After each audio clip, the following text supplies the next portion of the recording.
ইরানে হামলা চালিয়ে চোরাবালিতে ফেঁসে গেলেন ট্রাম্প। যুদ্ধ দীর্ঘায়িত করার প্রশ্নে কেন আগ্রহ নেই মার্কিনীদের? যুদ্ধের চাবি ইরানের হাতে, এখন কি করবে আমেরিকা? ইরান যুদ্ধে চোরাবালিতে ফেঁসেছেন মার্কিন প্রেসিডেন্ট ট্রাম্প। জানাবো থমথমে মধ্যপ্রাচ্য, বড় হামলার আশঙ্কায় সৌদি আরব। এবং সর্বশেষ জানাবো মার্কিন গোয়েন্দাদের সতর্কতা, ন্যাটোভুক্ত দেশে হামলা চালাতে পারে রাশিয়া। দর্শক, শুনছিলেন সংবাদ শিরোনাম, এবার জানিয়ে দিব বিস্তারিত সংবাদ। তবে তার আগে অনুরোধ থাকবে ভিডিওটিতে একটি লাইক দিন এবং কমেন্ট করে জানিয়ে দিন আপনি কোথা থেকে বা কোন জেলা থেকে আমাদের সংবাদ শুনছেন এবং দেখছেন। ইরানে হামলা চালিয়ে চোরাবালিতে ফেঁসে গেলেন ট্রাম্প। যুদ্ধ দীর্ঘায়িত করার প্রশ্নে কেন আগ্রহ নেই মার্কিনীদের? ইসরায়েলের প্রশ্রয় পড়ে হামলা চালিয়ে ইরানকে শায়েস্তা করার খায়েশ মেটাতে গিয়ে যেন চোরাবালিতে আটকে গেছেন মার্কিন প্রেসিডেন্ট ডোনাল্ড ট্রাম্প। গত এক সপ্তাহ ধরে ইরানে হামলা বন্ধ রাখলেও কোনো ক্রমেই তেহরানকে আলোচনার টেবিলে ফেরাতে পারছেন না ওয়াশিংটন। উল্টো যুক্তরাষ্ট্রকে বাদ দিয়ে ওমানের সঙ্গে সমঝোতা করে হরমুজ প্রণালী নিয়ন্ত্রণের পরিকল্পনা প্রায় পাকাপোক্ত করেছেন ইরান। এমন অবস্থায় খোদ মার্কিন গণমাধ্যমে প্রকাশিত এক জনমত জরিপের যুদ্ধ পরিস্থিতি দীর্ঘায়িত করার প্রশ্নে ট্রাম্পের বিরুদ্ধে মত দিয়েছেন আমেরিকানরা। এমন অবস্থায় শুধু হুমকি দেওয়া ছাড়া প্রেসিডেন্ট ট্রাম্পের সামনে আর কোনো পথই খোলা আছে কিনা, সমঝোতার চাবি কি এখন তেহরানের হাতে কিনা, সেটাই বড় প্রশ্ন। চাপিয়ে দেওয়া যুদ্ধে বিরচিত প্রতিরোধ গড়া ইরানের সুচতুর কৌশলী চালে এবার মধ্যপ্রাচ্যের ডোনাল্ড ট্রাম্প। ইরানে অপরিকল্পিত হামলার হরমুজের নিয়ন্ত্রণ নেওয়ার দিবা স্বপ্ন যেন কড়া ফাঁদে অতুলমুখী চোরাবালিতে আটকে পড়েছে। যথাযথ হোমওয়ার্ক ছাড়া প্রেসিডেন্ট ট্রাম্পের হঠকারী সিদ্ধান্তগুলো বুমেরাং হচ্ছে। মধ্যপ্রাচ্যে মার্কিন সেনাদের কবর রচিত করছে ইরান। মার্কিন বাহিনীর দম্ভ গড়িয়ে যাওয়াই নয়, শুধু তেহরানের জোরদার প্রত্যাঘাতে মধ্যপ্রাচ্যের মিত্রদেশে অত্যাধুনিক অস্ত্রসজ্জিত আমেরিকার ঘাঁটিগুলোকে প্রায় ধ্বংসস্তূপ বানিয়ে ছেড়েছে। শান্তি আলোচনা নিয়ে মিথ্যাচার ধুপে টিকছে না জেনেও আবার দাবি করছেন আমেরিকার সাথে খুব ভালো আলোচনা চলছে তেহরানের। এমনকি ইরানকে ধ্বংস করতে আমেরিকার হাতে অস্ত্রের অভাব না থাকায় চুক্তিতে পৌঁছানো ছাড়া তেহরানের আর কোনো পথ নেই বলেও দিচ্ছেন হুঁশিয়ারি।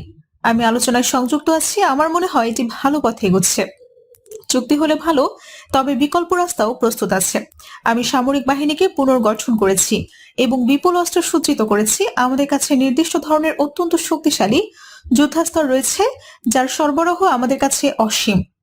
মার্কিন প্রেসিডেন্টের কথার তেজ না কমলেও খামেনির দেশের কৌশল বলছে ভিন্ন কথা।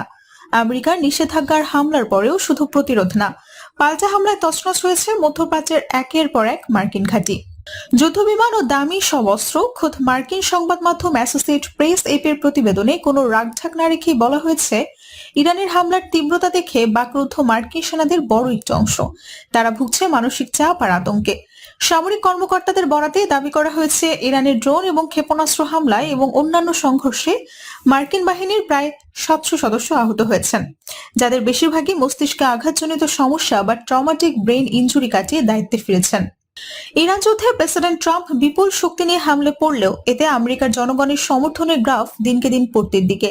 রয়টার্সের এক জনমতে জরিপে দেখা গেছে 50% আমেরিকানদের মতে ইরানে হামলা জোরদার করলে অস্থিতিশীল হবে মধ্যপ্রাচ্য, যার প্রভাব পড়বে আমেরিকায়।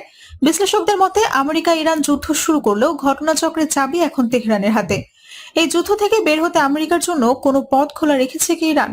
বিশ্লেষকদের মতে যে কোনো পরমাণু বোমার চেয়েও বেশি শক্তিশালী অস্ত্র হিসেবে হরমুজ প্রণালীকে ব্যবহার করছে ইরানের ইসলামিক বিপ্লবী গার্ড।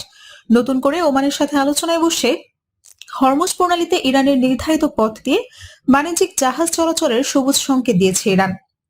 এতে প্রেসিডেন্ট ট্রাম্প পড়েছেন মহাবিপদে। না পারছেন হরমুজ নিয়ন্ত্রণ নিয়ে যুদ্ধ জিততে, না পারছেন ইরানে ব্যাপক হামলা চালাতে। বিশ্লেষকদের মতে তেহরানের ফাঁদে পড়ে সুখকর অভিজ্ঞতা নিয়ে ফিরতে পারবে না ওয়াশিংটন। ইরান এবং আমেরিকার যুদ্ধ যখন অনিশ্চিত গন্তব্যে, তখন নিজেদের কূটনীতি আর প্রতিরক্ষার সক্ষমতা বাড়ানোর তোড়জোড় শুরু করেছে উপসাগরীয় অঞ্চলের দেশগুলো। এবার এই লক্ষ্যে পাকিস্তান এবং তুরস্কের সাথে সামরিক প্রতিরক্ষা চুক্তি সই করেছে ইরান। সমর্থিত হুতি বাহিনীর হুমকি আর হামলায় বিরক্ত সৌদি আরব। ধারণা করা হচ্ছে ইরানের হুমকি থেকে বাঁচতে আমেরিকার কথিত প্রতিরক্ষার ছাতা থেকে বের হয়ে নতুন আঞ্চলিক শক্তির বলয় গড়ার কৌশল হাতে নিয়েছে সৌদি আরব।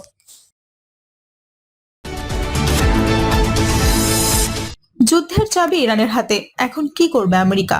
ইরান যুদ্ধে চোরাবালিতে ফেঁসেছেন মার্কিন প্রেসিডেন্ট ট্রাম্প। চাপিয়ে দেওয়া যুদ্ধে বিরোচিত প্রতিরোধ করা ইরানের সুচতুর কৌশল চালে এবার মধ্যপ্রাচ্যের স্বার্থে টানাপোড়েন আর হরমুজ প্রণালীর মাঝেই ধুরপাক খাচ্ছেন মার্কিন প্রেসিডেন্ট ডোনাল্ড ট্রাম্প। ইরানে অপরিকল্পিত হামলা আর হরমুজের নিয়ন্ত্রণ দেওয়ার দিবা স্বপ্নে যেন নিজের গড়া ফাঁদে অতুলমুখী চোরাবালিতে আটকে পড়েছেন। যথাযথ হোমওয়ার্ক ছাড়া প্রেসিডেন্ট ট্রাম্পের হঠকারী সিদ্ধান্তগুলো বুমেরাং হচ্ছে। মধ্যপ্রাচ্যে মার্কিন সেনাদের কবর রচিত করছে ইরান। মার্কিন বাহিনীর দম্ভ গড়িয়ে যাওয়াই নয়, শুধু তেহরানের জোরদার প্রত্যাঘাতে মধ্যপ্রাচ্যের মিত্র দেশে অত্যাধুনিক অস্ত্রসজ্জিত আমেরিকার ঘাঁটিগুলোকে প্রায় ধ্বংসস্তূপ বানিয়ে ছেড়েছে। শান্তি আলোচনা নিয়ে মিথ্যাচার ধুপে টিকছে না, জেনেও আবার দাবি করছেন আমেরিকার সাথে খুব ভালো আলোচনা চলছে তেহরানের। এমনকি ইরানকে ধ্বংস করতে আমেরিকার হাতে অস্ত্রের অভাব না থাকায় চুক্তিতে পৌঁছানো ছাড়া তেহরানের আর কোনো পথ খোলা নেই। মার্কিন প্রেসিডেন্টের কথার তেজ না কমলেও খামেনির দেশের কৌশল বলছে ভিন্ন কথা। আমেরিকার নিষেধাজ্ঞার হামলার পর শুধু প্রতিরোধ নয়, পাল্টা হামলায় তছনছ হয়ে গেছে মধ্যপ্রাচ্যের একের পর এক মার্কিন ঘাঁটি। বিশ্লেষকদের মতে যে কোনো পরমাণু বোমার চেয়েও বেশি শক্তিশালী অস্ত্র হিসেবে হরমুজ প্রণালীকে ব্যবহার করছে ইরানের ইসলামী বিপ্লবী গার্ড। বিশ্লেষকদের মতে তেহরানের ফাঁদে পড়ে সুখকর অভিজ্ঞতা নিয়ে ফিরতে পারবে না ওয়াশিংটন।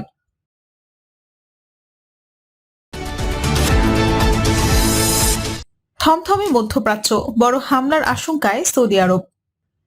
সৌদি আরবের দক্ষিণাঞ্চলে হামলা চালিয়ে আবার উত্তেজনা বাড়ালো ইয়েমেনের হুতিরা।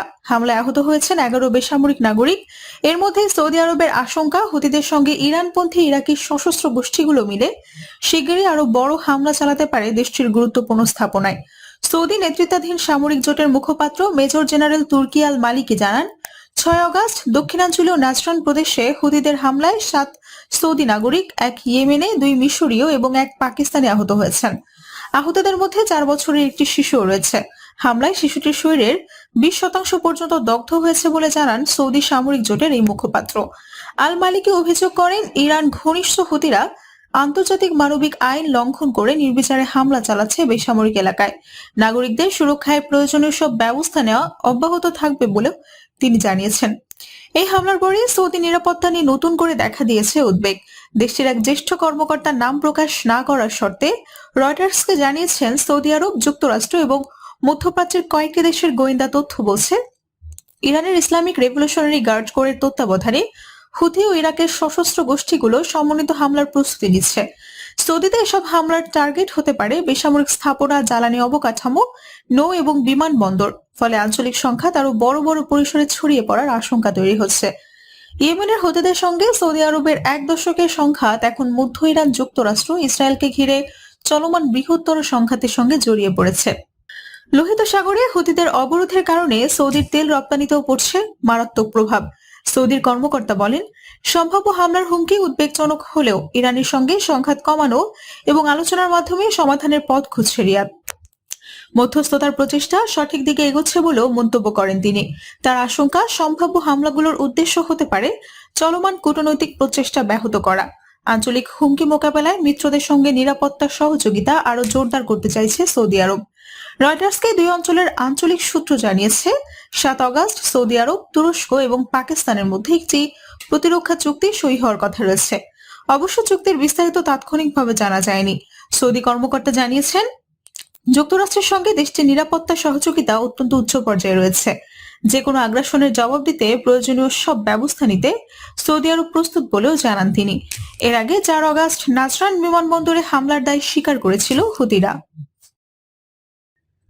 দর্শক, এই ছিল আমাদের হাতে পাওয়া সর্বশেষ সংবাদ। পরবর্তী সংবাদ দেখার আমন্ত্রণ জানিয়ে এখানেই বিদায় নিচ্ছি। সবাই ভালো থাকবেন, সুস্থ থাকবেন।